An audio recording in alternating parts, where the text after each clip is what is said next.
Got a continuation on the talk I gave a couple of weeks ago on history of the total hip. This is on history of the total knee. The general theme of this is the same. I've kind of taken the history as I saw it when I was a resident in the late 60s, and then as it evolved through my career, taking it through about 2010 when I quit doing my own cases. The options for a painful knee in the 60s carrying into the 70s were really what you see right here. Arthrodesis then, like now, was reserved almost exclusively for salvage of an infected knee. The only exception was we were still doing a few of them for polio patients to stabilize the knee if they did not have musculature. But it was a pretty high morbid and not popular operation. Arthroplasty, there was in the 50s, late 50s and early 60s, a hinge arthroplasty called a Waldius out of Sweden. It was kind of a takeoff on the Austin Moore stem, a press fit. It didn't work. They got loose. There were a few series of 10 or 15 published in various places, but in general, they were highly unsuccessful. There was one operation that was done that was a Macintosh. There was another one called a McKeever. These were small metallic devices, came in various thicknesses, that could be put into a knee, almost exclusively done in rheumatoid arthritic patients where you had bilateral disease. You couldn't do an osteotomy. And this was a modestly successful operation. Perhaps 60 to 80% of patients that had it were happy with it. It had pretty good motion at 5 years. The significant thing about it was the approach to the knee at that time, which was a tibial tubercle osteotomy, and you then pull this back, and believe me, you can see the knee when you make that approach. It was a big approach. Osteotomy, though, was the hallmark for the painful knee, and they were usually done on the tibial side. It was usually done for medial compartment disease, and it was an operation I think all of us looked forward to because it was a good operation in terms of relieving pain and patients being happy. Mark Coventry from the Mayo Clinic described the original operation. It was done with the cut as you see there. The knee was then, cut was closed, patient was placed in a cylinder cast, allowed to fully ambulate for about 6 weeks, and then the cast was taken off and they started motion. Technically, it was actually a hard operation to do, and it was not an operation that a lot of people felt comfortable with. If you didn't take out enough of a wedge, you'd leave a little island of bone there, and then when you tried to close this, you cracked through the tibia to the tibial surface. Got a bad result. One of the problems with it was that we had a fairly good incidence of stiffness after being in a cylinder cast for 6 weeks, and there were some thromboembolic problems. So in the 80s, we started getting internal fixation, and internal fixation allowed us to start early motion in these. I think it was a tremendous step forward. There were several good implant systems out there. Aaron Hoffman, who was on our staff, developed one that had a good set of instrumentation. It was a good way to do a total knee. To do an osteotomy. We also did them on the femoral side. On the femoral side, it was usually for lateral compartment disease. It was a much bigger operation. It required a lot of internal fixation. Some people tried to do all their internal fixation on one side, but it really wasn't enough, and you really needed to make it a bilateral approach. But the advent of bone cement and the total hip, when that came out in the very early 70s, the cry was, if you can put in an artificial hip, you ought to be able to put in an artificial knee, and let's get to it. Two knees came out. The polycentric that you see up here was in 70, and this was in 72. The polycentric was devised by Gunston. He was from Ontario, Canada. He was John Charnley's fellow, doing a fellowship in 69 and 70 when he came up with the concept of these two runners with a polyethylene component. He actually never really promoted the knee. I never heard him speak. The two guys that really promoted it were LFA Peterson and Dick Bryan, both of the Mayo Clinic, and they were very enthusiastic about this. And on academy courses through the 72 to 75, these guys presented some big series and did fairly well. The problem with the thing was there was virtually little instrumentation to it, but the runners, if you left any kind of slack in the knee, they had sublux. And that was the big problem with it.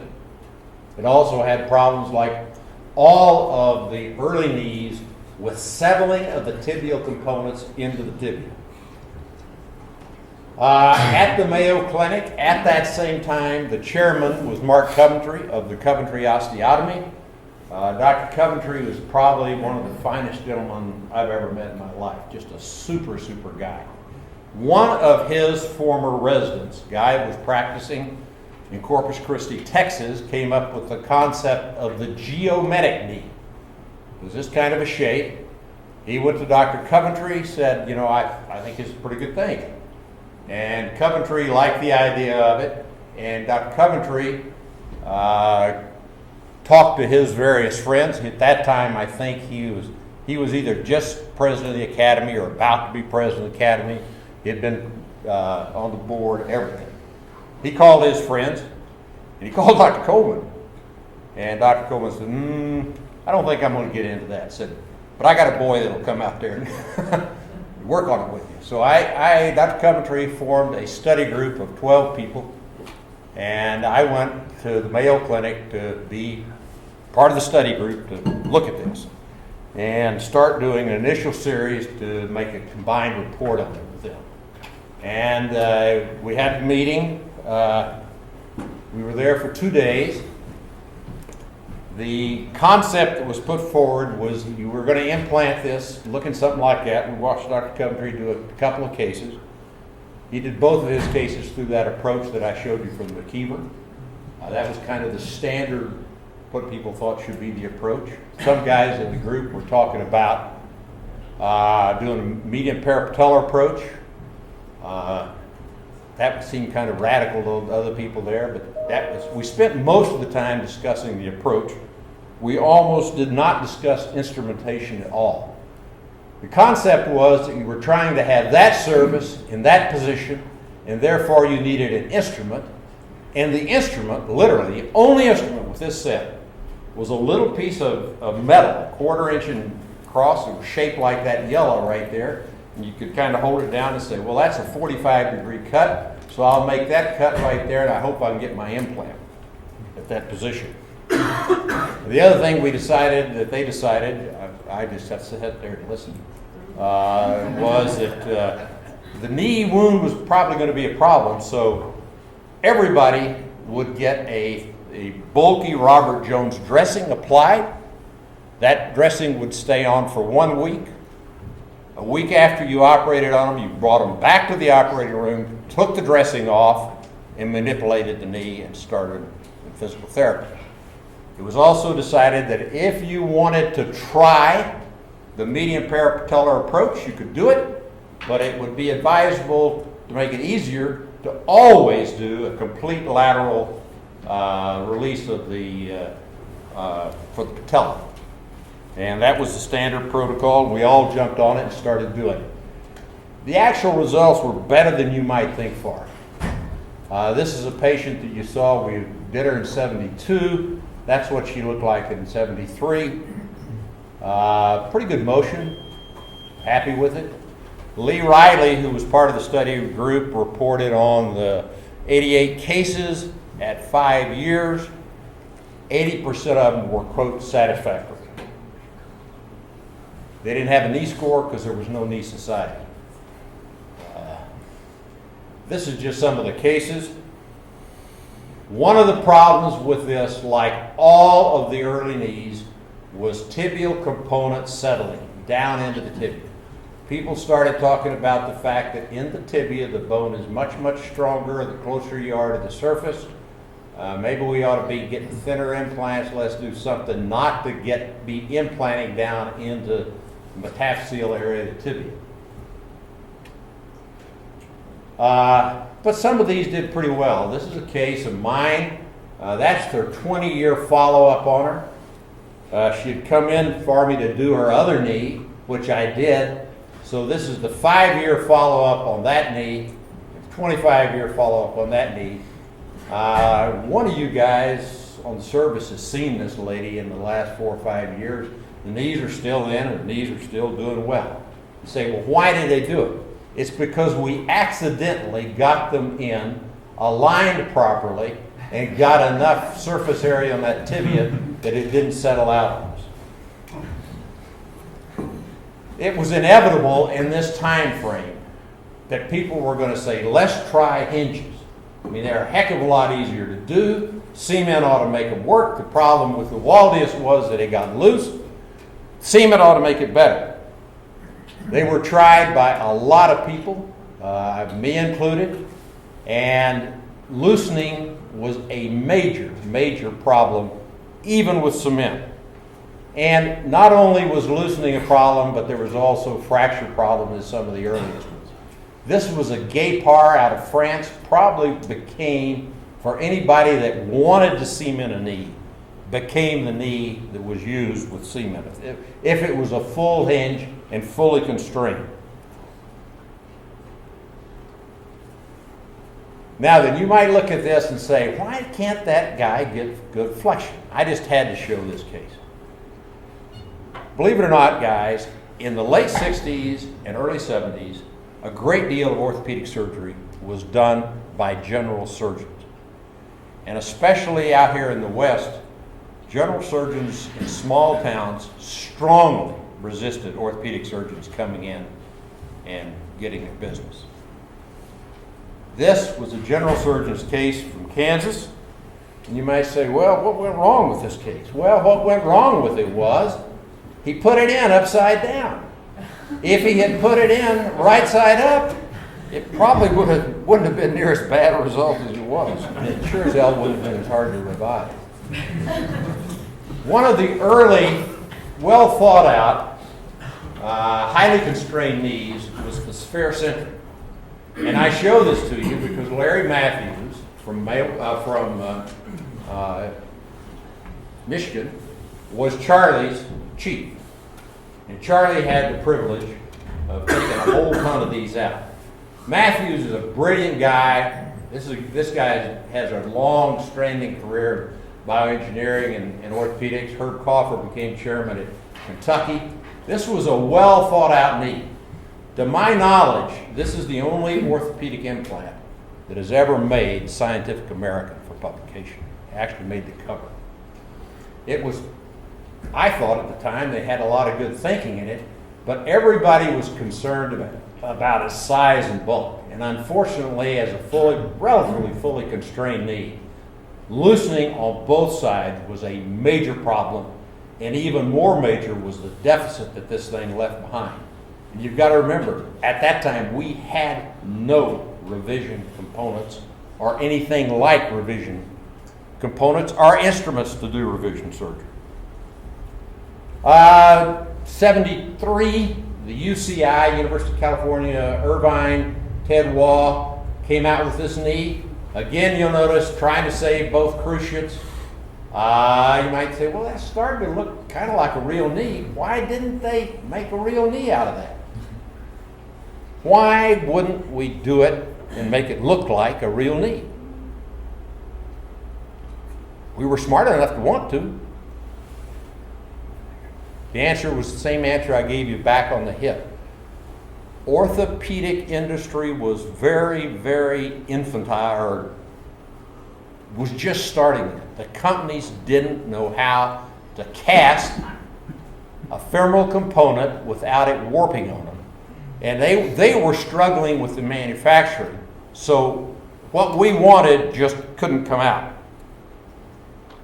There were some other attempts. You could make something like this because it was very, very thin and the casting wouldn't warp.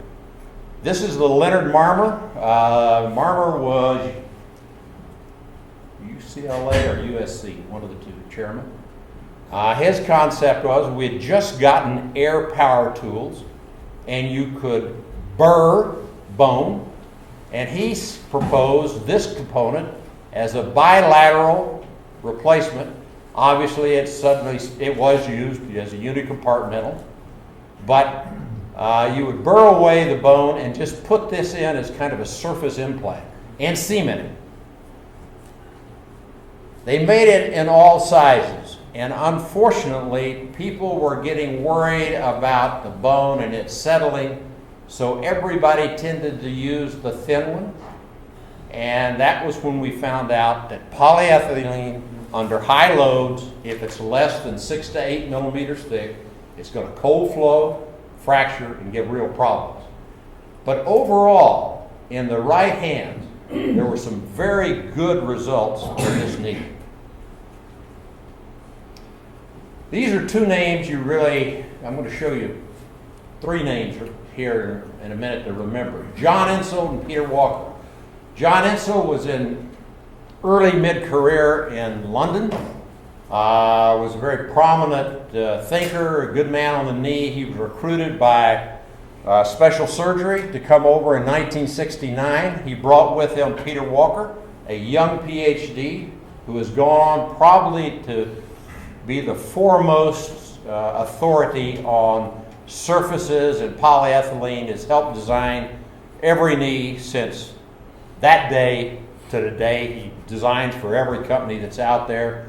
He's really a bright, bright guy. But they started working with these concepts you see here. These were the unconstrained. This was their constrained. Special Surgery had its own foundry and made its own implants, so they could work pretty dang easily. Concepts started to get better and better. One of the things, though, was as we were putting these knees in, even if you got them in so they looked pretty good, you would often have patients that you couldn't get the range of motion you thought you should have had. The Orthopaedic Research Society was really being bombarded with knee papers at that time. People were starting to look at how the knee moved, started looking at the soft tissue constraints, started talking about instant centers or rotation around the knee. What would happen if you put a knee in that the instant centers were disturbed? You could get it cam effects, damaging the surfaces. You could have, if you didn't get everything balanced right, a ligament like the posterior cruciate could very well cause a cam effect. It acquired the name of kinematic conflict. And the general consensus by about 72 or 73 was the knee is really, really complex, and the most complex things are the cruciate ligaments, and we probably can't design a knee that's really going to get away from this problem of kinematic conflict. So people started thinking maybe the cruciates aren't worth saving, even though everybody was trying to save them. Freeman Swanson was a knee of about 1972. Michael A.R. Freeman, probably the best speaker I have ever heard. Englishman at the Imperial College of London Hospital. He and one of his engineering colleagues designed the roller and trough. This was never much of a design, but he was a real thinker. He and John Insel were childhood friends, grew up together, went to college together, went to medical school together, and the two of them collaborated a lot. At New York, Insel and Walker came up with their total condylar knee prosthesis, and with it introduced some concepts of surgery that had been worked out by both Mike Freeman and John Insel. The flexion-extension gap technique for doing the surgery, and Freeman brought the concept of the soft tissue release. He had seen this with a South African surgeon and thought this is something that has to be in total knees, something we hadn't even thought about. Keep in mind that at that time, they had the option of 2 and sometimes 3 sizes for the femur and 3 sizes for the tibia. So you didn't have a lot to work with. They said, look, let's not try to go overboard here. Let's try to accomplish getting a knee in that has a mechanical axis with the hip, the knee, and the ankle in a straight line. Let's have the implant surface be at 90 degrees to that axis. Now these guys knew that the joint line was in 3 degrees of Eris, but they said, we aren't going to deal with subtleties here. We just want to get one in, leg looks straight, and the implant's in the right position. They said, we know that the anatomic axis of the femur, we can feel and we can get a very good, that could be a guide for us. We could use that as a guide. You'll notice I'm not mentioning anything about the intermedullary canal of the femur because nobody had thought of using it at that time. They said, we'll use the axis of the tibia as a guide, and we kind of know where the hip is. I mean, you could take an x-ray and see where it is, but it was really easy. If you just walk, we all had x-rays. I mean, you didn't see x-rays here. The x-rays were on the wall. And you just walked up and put your thumb on the symphysis pubis on a left hip, your little finger on the anterior spheriac spine, and your index finger is right over, 1/3 of the way over, is the hip. You said, that's the hip. So how we can figure out how your leg's straight, figure out where the hip is, hold something straight down, like a bovie cord, hold the bovie cord down along the leg and say, if we get the leg back to that, we're doing well. So they started with the flexion-extension gap, an instrument to guide off the tibial shaft, which you could palpate, with a cutting guide here, just a little platform. It said, cut across that, guys. Cut it as thick as the tibial component is going to be. Take that out. That takes out any constraint from the cruciate ligaments. If the leg is still not quite straight at that point, it's in a little bit of varus, you can go over here and do a soft tissue release. If it's in a little valgus, you can do a soft tissue release here. Bend the knee down, have a cutting block that is the combined thickness of the tibial and femoral component. Set it on top of your cut, and then just make the cut on the femur. That then gives you your flexion gap. Straighten the leg out, put a little tension on it, use a lambda spreader on each side, put a little tension on it, take your cutting block, set it on this, and then make the cut.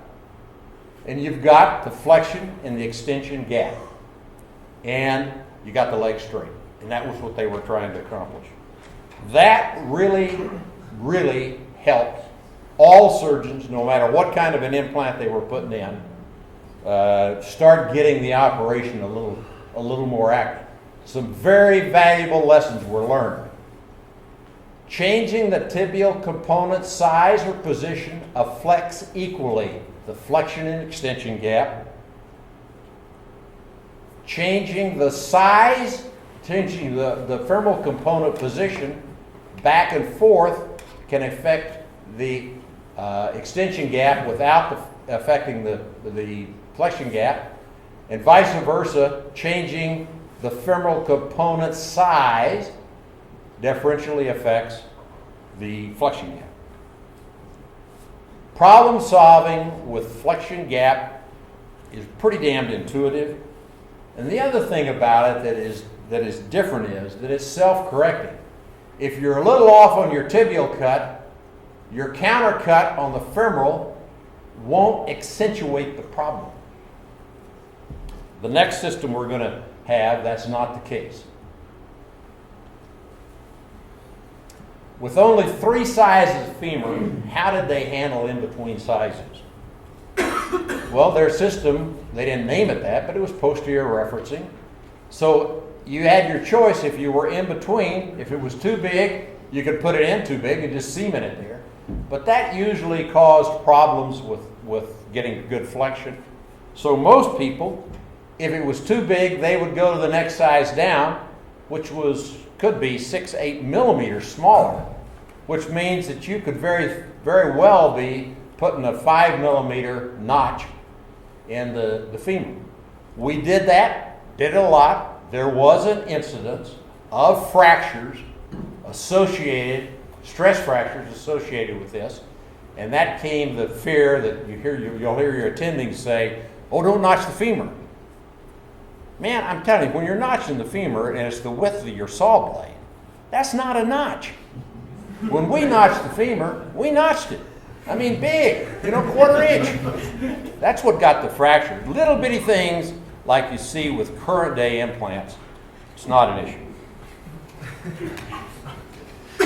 Mike Freeman, very, very shortly after they developed the flexion-extension gap technique, soft tissue releases, Mike Freeman came out with the Imperial College of London Hospital implant.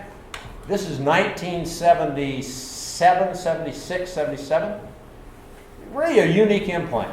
Polyethylene, had these little fins on the polyethylene pegs, so when you put it in, the fins would deflect and you couldn't pull it off.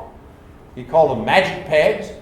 He made this, it came in a size that was way too big for the tibia, and you had a little tinfoil thing that you would put out on the top of your tibial cut, push it down the edges of it, it gave you the shape of the tibia. You put it over the implant that you had and kind of made a little template with a methylene blue, marked it, and you had it at the table, the polyethylene cutter, the toque cutter, and toque cutter. And then you would shape this so it perfectly fit the outside. That was his answer to getting rid of tibial settling. Very unique concept. Cutting that polyethylene in the OR, it made a little bit of a mess, but not too bad. The problem with it was that at that time, his manufacturer couldn't put a patellar groove in. This was a flat surface. They hadn't got the ability to make that, so you had to make this a very long, sweeping cut. He devised a special saw for it. His engineer did, toque, and a toque saw. But the real problem was not only did the guys have trouble making that cut, this patella on that flat surface tended to sublux off really bad. There were some good results with it, but very shortly in 1980, the Freeman Samuelson knee came out. Kent Samuelson was a resident in our program. He finished in 1976, went to arrange for him to go over with Mike Freeman for a year. He and Mike became very, very good friends, collaborated on a lot of stuff, and they came out with this design. Kent was our partner here till 81. He came back from his fellowship, joined Dr. Coleman and I, and in 81 he left and went to take over Hess's practice of joints at LDS Hospital. At the same time, Aaron came here to join us, Aaron Hoffman.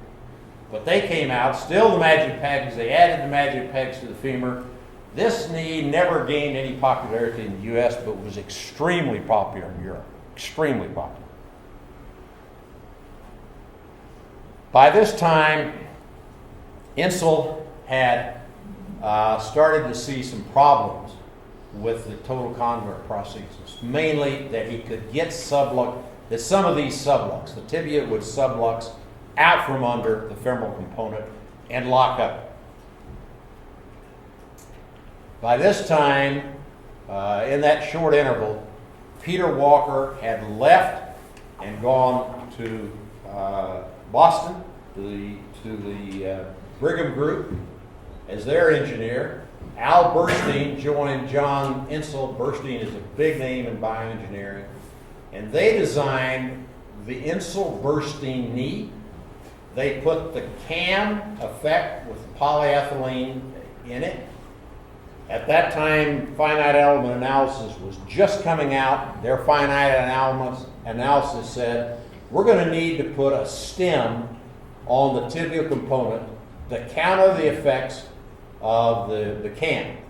That's when stems became into the implant.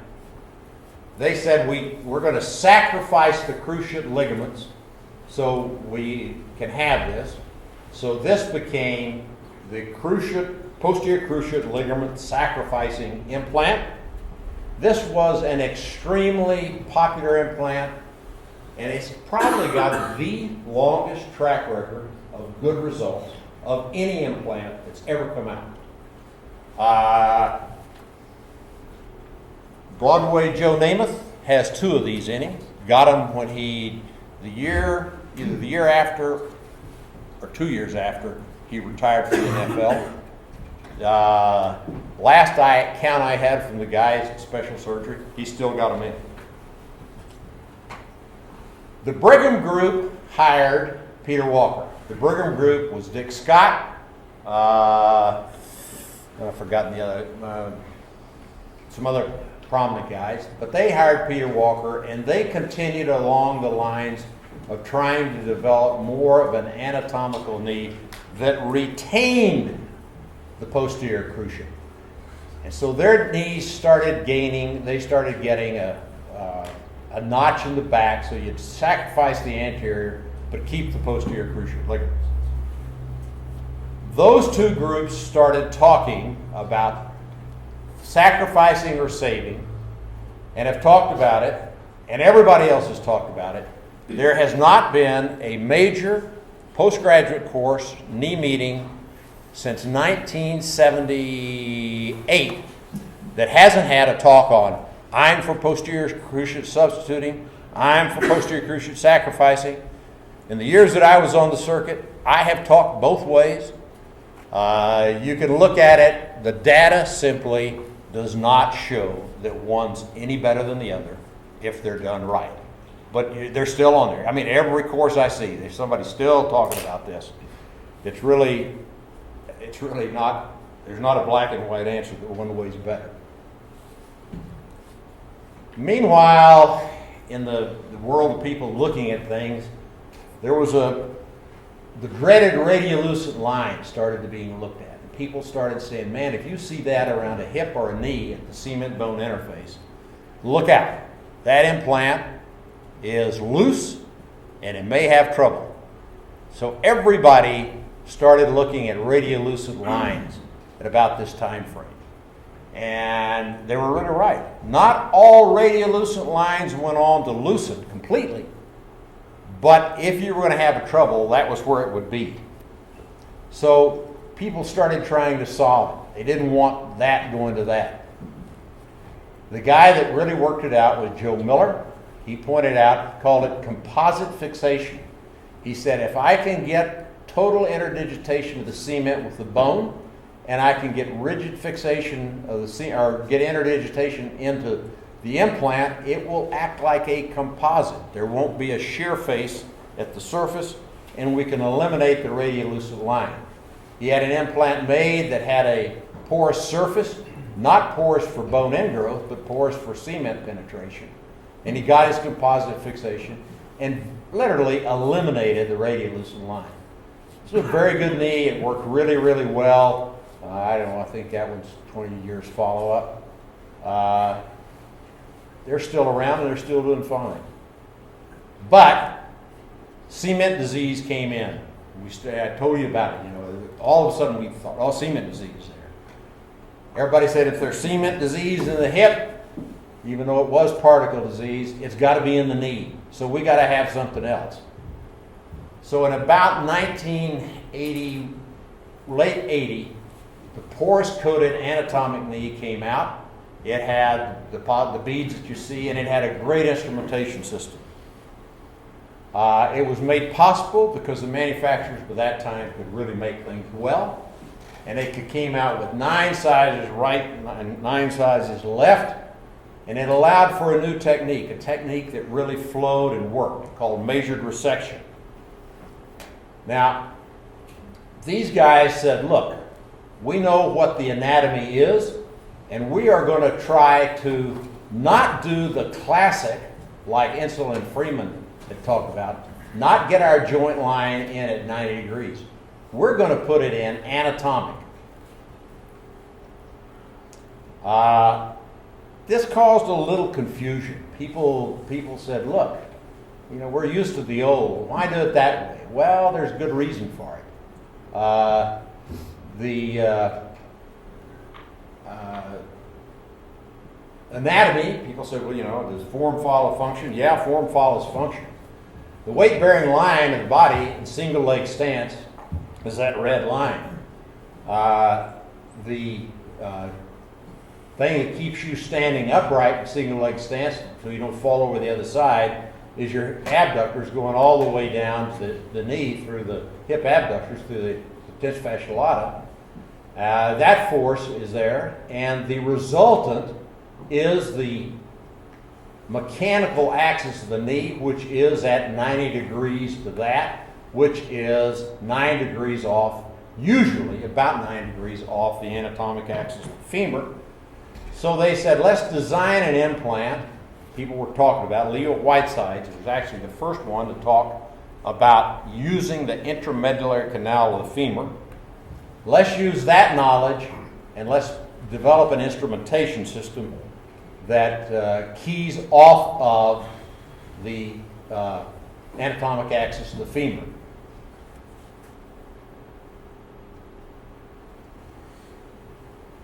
The original study group, which I happened to be in, did the knee with PCA instruments going anatomic. I thought it was a good system. I enjoyed using it. It was very, very workable. However, some people said, we're having troubles with it. And unfortunately, the people that had the most trouble with it were some very, very prominent knee surgeons. And they had some problems with settling medially. They said, in the best of hands, you're only accurate plus or minus 3 degrees. So you're going to have 88% of cases will be from here to here for your cut, but that leaves 12% that are here, and you have the chance for real failure. We don't think you should cut the knee at anatomic. We think you should go back and cut it the classic cut. Virtually every instrumentation system after the PCA went back to the classic cut with the measured resection technique. My slides are of the measured resection technique with the classic cut, but I'll tell you, you could have made it and gone either way. And right now today, I'd be totally happy to do total knees with anatomic cuts, and I think it's coming. But nonetheless, the principle of measured resection was use the ion canal to make your initial femoral cut with the knowledge of what the relationship is between the mechanical axis and the anatomic axis. That'll make it right. Then, with that cut made, you can have blocks that make the rest of your cut, and that gives you great exposure to the knee. Exposure then became much easier. Use either extramedullary or intramedullary alignment for the tibial side, so you now have accurate bony landmarks for the cuts on the tibia and the femur.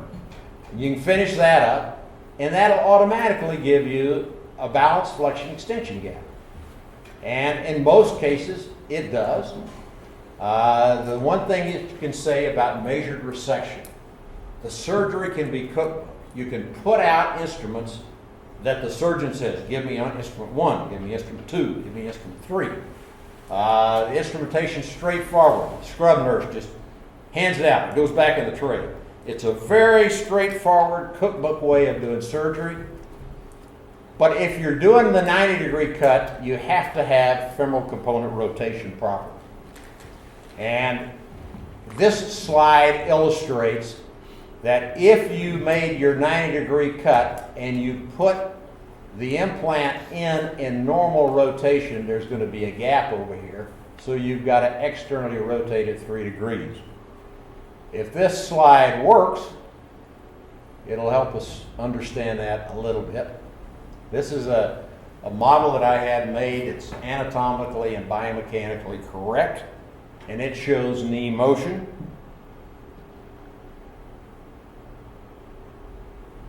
So for anatomic cuts, if you make your anatomic cuts, you're going to be taking off equal bone on both sides of the femur, both sides of the tibia.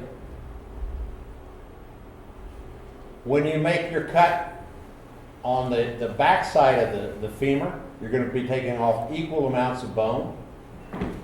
And when your implant goes in, it'll be in alignment. If you're making classic cuts,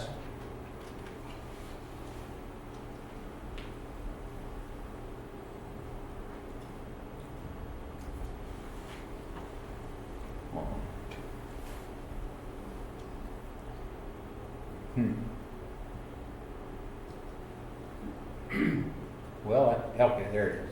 If you're making classic cuts at 90 degrees, it'll be balanced. You've taken off asymmetrical amounts of bone on the femur and on the tibia.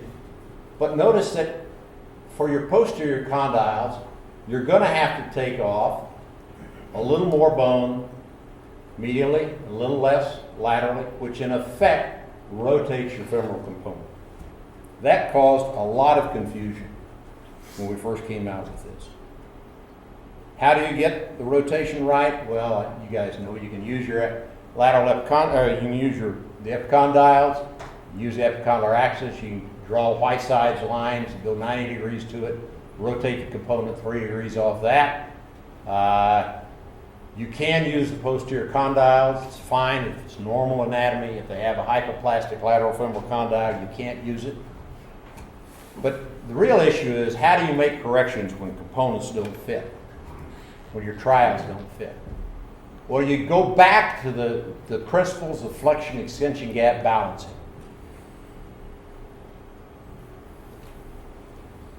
Here we see a knee that's too loose. You've got all your trials in and it's too loose. That's a symmetrical problem. You solve it on the tibial side by simply increasing the size. Here is one where it's too tight. In flexion, it's too tight in extension. It's a symmetrical problem. You solve it on the tibial side, taking off a little more bone. Here's one that's too tight in extension. It's great in flexion, but you try to come up to extension, it won't go there. That's an asymmetrical problem. You solve it on the femoral side by recessing the femur.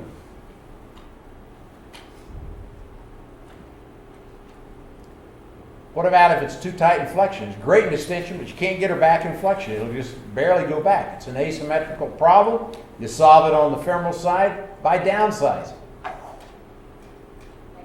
Here's one. It's loose in flexion. Really, it's fine in extension, but it's loose in flexion. Obviously, that's an asymmetrical problem, and you've got to solve it on the femoral side. The issue is, though, sometimes when you go up in the size of the femur, you go up too much in width. You're going to have trouble with your patella. So how do you solve it? You make it a symmetrical problem. Simply downsize the femur and then correct by solving it on the tibial side, because it'll be a symmetrical problem at that point. So the 80s, things looked like they were going good. We'd learned how to use instrumentation. Virtually all of the systems went to the instrumentation that was developed for cementless joints, but not everybody enthusiastically endorsed them. So you saw, I would say that in the 80s, it was about 50-50 cement or cementless. There were hybrids done, all kinds of things, but basically the instrumentation took us through it. All of the implants started to look more and more and more similar. Things looked pretty darn good. All of a sudden somebody said, oh, we got a wear problem. We got a wear problem. Looky here. We have knees that look pretty good, but they wore out. Look at that knee. It's worn out.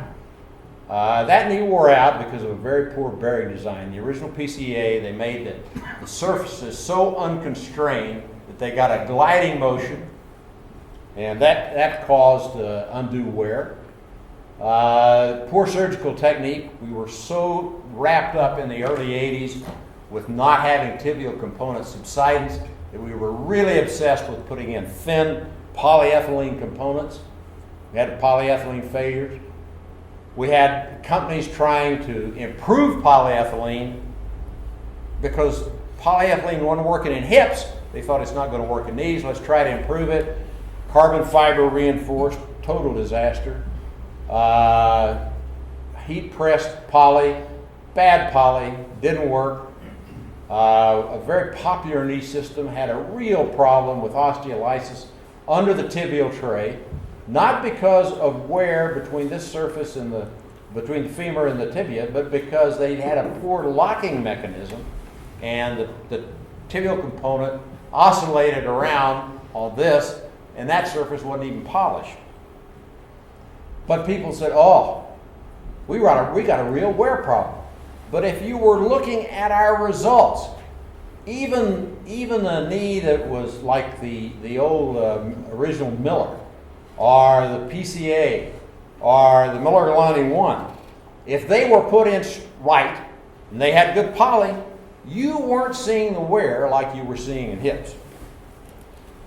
So the question was, how were we defining wear? These are two shoes out of the same household. You can see it's the same bedroom rug. That shoe probably was worn 3, 4, 5 times. Heel fell off of it. An engineer would have to say, that's wear. That's wear. It's poor design. It's wear. That shoe, you can tell it's gone through at least 10 winters wading in the snow. After all that mileage, it finally got a hole in it. How you define wear might define on how you go at solving a problem. I think I'd solve that problem by trying to get a better design. I don't think that's a real problem. I mean, that shoe was due to wear out. It's been a long time. So was wear a problem? Yes, for catastrophic failure in knees. No, as we commonly understood it, and definitely no, as we were seeing it in hips. But we got a solution to it. The solution was the meniscal-bearing tibial trays and mobile-bearing platforms. This is a bad deal. In these devices, the wear is adhesive, just like in a hip. The particles are small. Osteolysis can be a problem. But significantly, you're introducing surgical instrumentation and technique that can give a whole additional set of problems. The meniscal-bearing enjoyed a very brief period in the early 90s of enthusiasm, and it's gone pretty much away. I'm not aware. I don't know about whether Chris and Jeremy are seeing it at meetings. Anybody still talking about mobile bearing? They're still used in some areas, especially in Asia, and then of course we hear about it because of the Oxford partial. Yeah, there's been even as recent as August 2 years ago, they were talking about wear rates on the bottom side of the mobile bearing tray and potentially better long term. I mean, it's still discussion. Kind of a solution for a non-problem, as I saw it. Then we entered what I would consider silly solutions for non-problems, and this was kind of the last 15 years of my career. Computer-assisted total knee arthroplasty. Why did that get some interest? Well, guys were looking for something to do, and we had computers, and it looked like a good idea. And so if you were willing to spend $300,000, hire a technician, start doing it, yeah, you could do total knees. Some guys said, oh, when I compare the knees that I did for 10 years with traditional instruments and the knees that I'm doing now with computer assisted, I'm getting better results. Read those papers.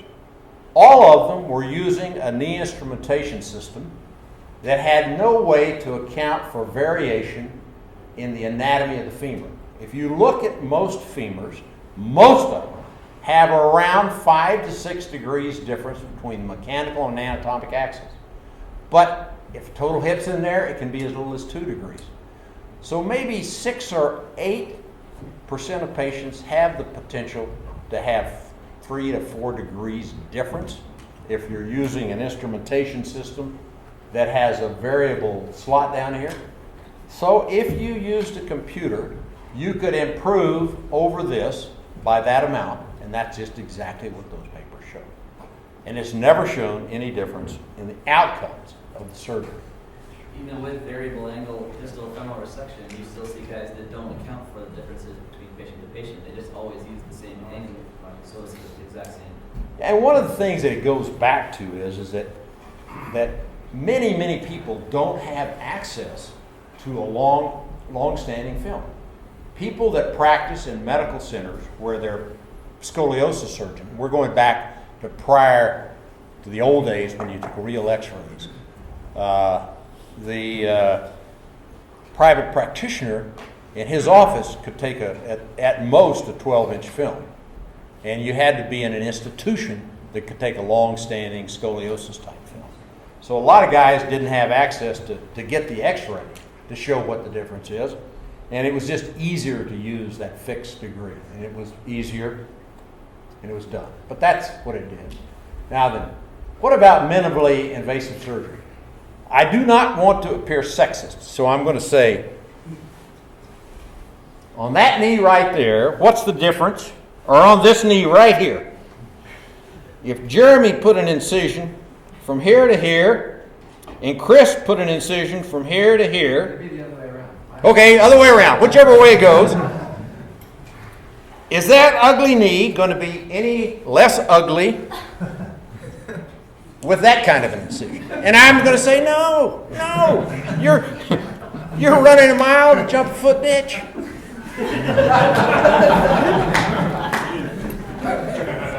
When these came out, I condemned them then, I condemn them now. This is trying to get around you having to figure out what the variable is in the mechanical axis and the anatomic axis of the femur.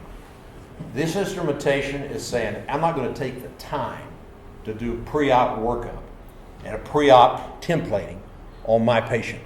I'm going to let a company do it for me. Then I'm going to use cutting blocks that are of poor quality material, and hope that I get a better result than somebody that can think their way through a total knee. What about robotic surgery? It's coming out. I had a little experience early on with this system. It's a poor man's robot in the sense that you had this, but you had to be on the back of it. But everything was on rigid, and you made these cuts. And I'm telling you, they were beautiful cuts. And I mean, it just looked so good. It made the damnedest mess in surgery you ever saw. And when you got to at the end of the day, you had taken probably 30 or 40 more minutes to do the case. And post-operatively, there's no difference in patients. Long-term results were no difference. It was a gimmick, and it went the way of gimmicks. And that's where I think it's going to happen in robotic surgery. I just point out the most frequent cause of problems today, excluding infection, is surgical error. And it comes in sizing, positioning, alignment, soft tissue balancing. It's judgment issues, not technology. And I think you need to be a thinking surgeon and think your way through total knees. That's it. Question?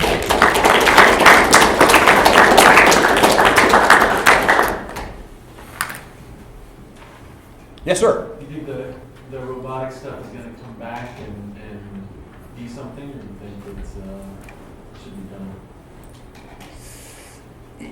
You're going to have to show, I think, that it can be significantly improve the results. And one of the things that's always been in the background here is that in our business, in our world, there are surgeons who do a lot of joints, a lot of hips, a lot of knees. They do them day in and day out. They think about them, they worry about them, and they get pretty good results. And we've got a whole bunch, over 90% of total joints are done by guys that are doing 5, 10, 15 cases a year. Now then, are the robots going to make those guys do better? I think on a few cases they could. But the problem is that you're still going to run into problems when the robot doesn't work right and what have you. In the hands of a guy that's doing a lot of surgery, if he's using a robot, he's going to be able to think his way through it. If you're doing 5 or 10 a year, you're not going to be able to think your way out of your problem. Remember, we don't get judged on the 90 cases that do well. You get judged on the 10 that do terrible. And what you want to do is when you get to the end of a case and say, oh, something's wrong here, you want to say, I don't want to be this one of the 10. I can think my way out of this, and I'll only have 9 bad results this year. Or maybe I can get it down to just 2. So I don't think so, but I could be wrong. I don't think it's the way to go. I think the way to go is neat, clean, well thought out instrumentation. Not a lot of gimmicks. Use it well, use it fast. Know how to think your way through it. And know how to think. And if you think that you know what I've just told you about alignment, I'll give you a little challenge. And this is true whether it's on this talk or any talk that somebody gives you on principles, what have you. The only way you know that you know something is if you can teach it. If on the next time you're scrubbing on a total knee, take the medical student aside and tell him, now we're going to do this knee, and here's our rationale for it. Here's why we're putting the guide in the femur. Carry him through and teach him. If you can teach it, you know it. And I think that's the way you ought to look at your studying, for boards or anything else. If you can teach it, you know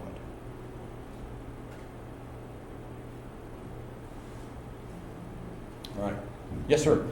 In the era of the 70s, when there were a lot of different implants being tried and tibial subsidence was a big problem, and there were no revision instruments, how are a lot of the failures being handled? A lot of fusions or just resection arthroplasties, or what was happening with the complications in that area? They tended to go to somebody that was doing a fair number of them, and they would do the revisions, and you did the revisions really with seat-of-the-pants surgery. I can show you some old revisions that I did that, we didn't have blocks. You guys have these little blocks you can put shims on the bottom of the tibial components. We didn't have those. So we'd put 3 or 4 screws down to act as stabilizers. You could put your screw up and down till you got it. So when the tibial component went on, it would sit in the position you want. Fill it full of cement, put it on there. Let me give you a real quick lecture using on revision total knees, just to simplify it. And just remember, anytime that you're going in on a knee, at some point in time, that knee and that soft tissue had a normal joint line. When you get all the components off, you don't know where that joint line was. You don't know where you're going. So how do you do a knee revision? You don't look at that giant tray of instruments they got out there and say, I'm going to use those. You just put those back there. I'll tell you when I want some. Stop and think it through. First, establish the joint line. Then remember your principles of flexion-extension gap technique. How do you establish a joint line? You can do it off the femur or the tibia. I prefer the tibia because you can almost always find an old x-ray that shows where the fibular head was on that side, or at least some bony landmark that you can compare to their other leg. You can find a landmark that says on this patient, at one time from that landmark to the joint line was a certain distance.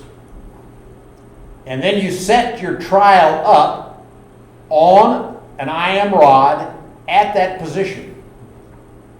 Then you take it out into the fully extended position. That it tells you that this is the flexion gap you're going to fill, and that's the extension gap. So you get a femoral trial, put it on an IM rod, put it up to the femur, get it to balance first in flexion, then take the leg out into extension, get it out to there. You may have to have some kind of little shim in here for your trial. You may have to have it on that side. But you'll end up with the tibial component in its position, the femoral size in its position, and the extension gap full. And then all it is a matter of filling in the gaps with all the little giz switches they have on the back table. And in the old days, I would have dropped about 3 or 4 screws down there, filled that full of cement. Later I got little bones, little metal things I could put in there. Now then you got bigger gaps and you can go with porous metal. But the principles are really simple. And revision knee surgery is fun because you can think your way through it and then do all this neat carpentry with all these little toys and that. That's it. Thank you. You're welcome.